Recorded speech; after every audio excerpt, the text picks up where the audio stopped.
Comunismo e capitalismo são, na verdade, mais parecidos do que diferentes. Na verdade, o que vou mostrar é que, de muitas formas, o comunismo é uma criação do capitalismo, como uma arma para destruir os principais inimigos do capitalismo. Então, o comunismo não é realmente o inimigo do capitalismo. Os verdadeiros inimigos do capitalismo são outras ideologias. Essas ideologias incluem a monarquia. A ideia da monarquia é que, em vez do poder estar nas mãos do capitalista, o poder está nas mãos do rei. E o que um rei costuma fazer é redistribuir o capital de uma forma mais justa. Então, por exemplo, quando um rei assume o poder, o que ele geralmente faz é cancelar todas as dívidas e redistribuir as terras. Portanto, os capitalistas têm medo dos reis. Eles não querem reis, porque um rei frequentemente redistribuirá a propriedade. Outro grande inimigo do capitalismo é a religião, ou a teocracia. A ideia aqui é que todas as religiões ensinam que o dinheiro é maligno, certo? Deus não quer que você ganhe dinheiro.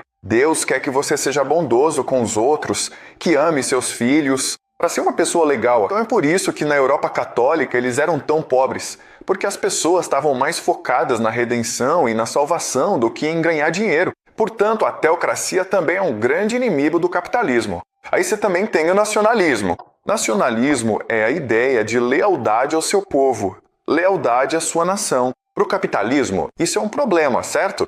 Porque o capitalismo quer ser leal ao capital e quer que o capital circule além das fronteiras. Então, vejo uma oportunidade de investimento na China. Quero pegar meu dinheiro dos Estados Unidos e investir na China. Não quero ficar me preocupando com coisas como a China é minha inimiga, a China não é meu povo, entendeu? Portanto, o nacionalismo também é um grande problema. E aí você também tem outro problema. Podemos chamar isso de democracia. Então, acredite ou não, os capitalistas odeiam a democracia. Porque, pensando bem, se as pessoas tivessem poder, se os trabalhadores tivessem poder, todos se uniriam e votariam para redistribuir a riqueza, certo? Para fazer com que os ricos paguem mais impostos. Chamamos a isso de socialismo. Então, pensando bem, o inimigo do capitalismo não é o comunismo, mas sim essas outras 4 coisas. Pense bem nisso, tá bem? Comunismo está trabalhando com o capitalismo para destruir todas essas 4 coisas, certo? O comunismo não permite que monarcas surjam.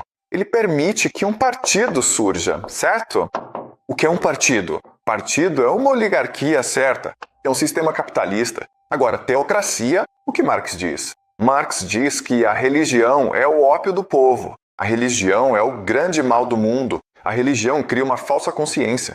Portanto, devemos destruir toda a religião, certo? E se a religião for destruída, o que restará? A única coisa que resta é dinheiro. Agora, o nacionalismo. O comunismo é internacional. Trabalhadores do mundo univos. Portanto, o nacionalismo também é ruim. Queremos nos unir como mundo. A consciência de classe é mais importante do que a identidade nacional. Agora, democracia. Não. Isso também é ruim. Porque os trabalhadores não podem defender seus direitos. Os trabalhadores têm falsa consciência. Os trabalhadores foram doutrinados pelos capitalistas, na escola, na mídia, pela internet, por Hollywood, ok? Portanto, uma vanguarda, o partido, deve conduzir o povo ao socialismo. Então, é realmente conveniente como o capitalismo e comunismo têm inimigos parecidos, e o comunismo ajuda a destruir esses 4 inimigos de um jeito que o capitalismo não consegue, certo? Então, você também poderia argumentar que talvez o comunismo tenha sido uma arma ou um vírus criado pelo capitalismo para conquistar o mundo, para destruir o mundo e assim o capitalismo se espalhar pelo mundo todo. E a China é um exemplo disso, certo? Pense na revolução cultural que destruiu a religião, que destruiu a tradição, que destruiu a identidade cultural. E o que aconteceu depois da revolução cultural? A China tornou-se capitalista e hipercapitalista. A China possui a taxa de crescimento econômico mais rápida do mundo. Não digo ser verdade, mas é algo para refletirmos. Muito bem, então vamos pensar sobre isso agora. Repito, tudo isso é apenas especulação da minha parte, ok? Eu realmente não sei. Tipo, por que isso está acontecendo? Por que existe essa correlação? Muito bem, o exemplo é Karl Marx. É o fundador do comunismo. E a história de Karl Marx é muito estranha. Então, ele era cidadão alemão, mas passou todo o seu tempo na Grã-Bretanha. Ele foi exilado da Alemanha porque defendia uma revolução mundial. Então ele foi para a Grã-Bretanha. Mas a Grã-Bretanha também é um país capitalista. Então, por que ele podia fazer o que quisesse na Grã-Bretanha? Ele escreveu a maior parte de suas obras em uma biblioteca britânica, no Museu Britânico. Então, por que as autoridades britânicas permitiram que ele fizesse isso? Essa é uma pergunta para nós, não é? A Grã-Bretanha é o país mais capitalista do mundo nessa época, no século XIX.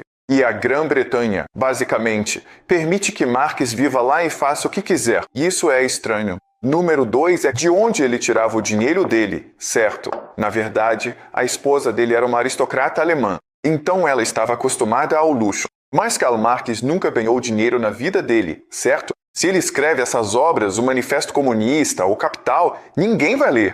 Elas não vendem, certo? Então, ele não era uma pessoa rica, mas sabemos de fato que ele vivia muito bem. Ele não era um aristocrata, não era rico, mas era de classe média. Os filhos dele estudaram em escola particular, eles tinham uma casa boa na Grã-Bretanha. Então, a pergunta é, de onde vinha o dinheiro dele? Bem, o que dizem é que ele recebia dinheiro do seu parceiro, Friedrich Engels. E de onde Friedrich Engels tirava o dinheiro dele? Bem, o pai dele era capitalista, um industrial. Então, aqui vai uma pergunta para você. Por que o pai dele, que era uma pessoa muito rica, daria muito dinheiro para Engels repassar para Marx, sendo que Marx estava pedindo uma revolução mundial para destruir os capitalistas? Por que eles fariam isso? Isso é meio estranho. E a terceira coisa é que, nessa época, o socialismo era a ideologia mais dominante por vários motivos. E a ideia do socialismo é que ele vai evoluir naturalmente. Mas Marx diz, não podemos deixar que evolua naturalmente. Precisamos de uma revolução. Então essa é uma pergunta para nós. Por que ele diria isso? Então vamos ver o que é socialismo e depois vamos ver o que é comunismo. A ideia do socialismo é bem simples. Antes você tinha uma sociedade feudal e depois ela se tornou industrial. Como se tornou industrial, você tem muitos e muitos trabalhadores. E você tem capitalistas. O problema, porém, é que o capitalismo explora o trabalho. Isso deixa as pessoas muito infelizes. Então os trabalhadores querem mudança.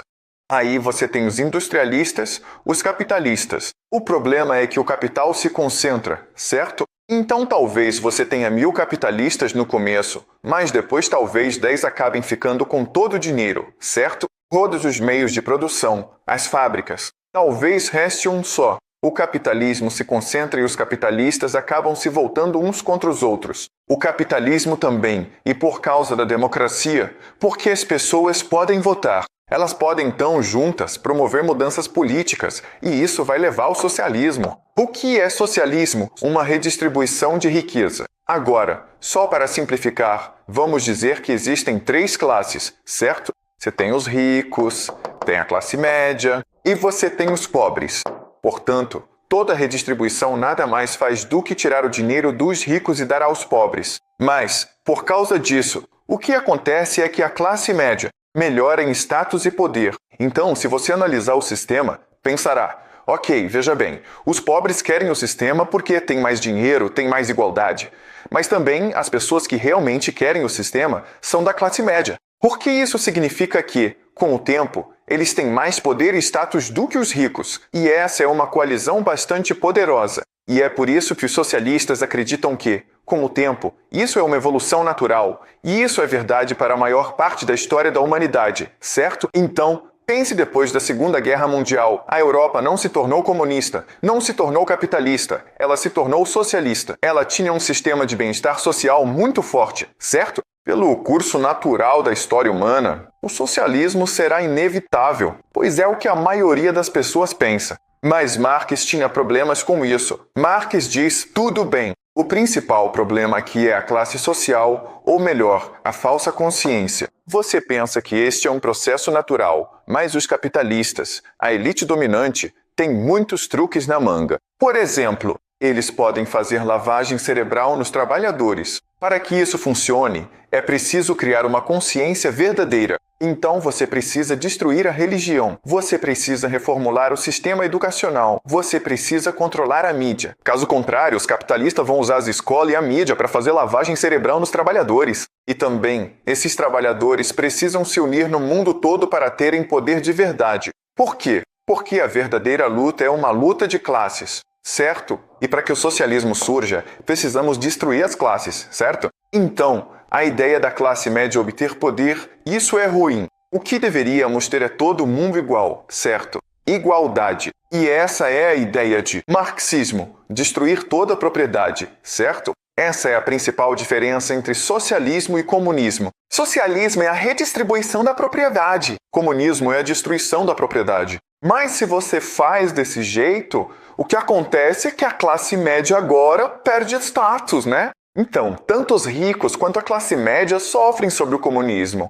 E por isso, eles provavelmente vão se unir contra os pobres. Então parece parecido socialismo e comunismo, mas é como noite e dia.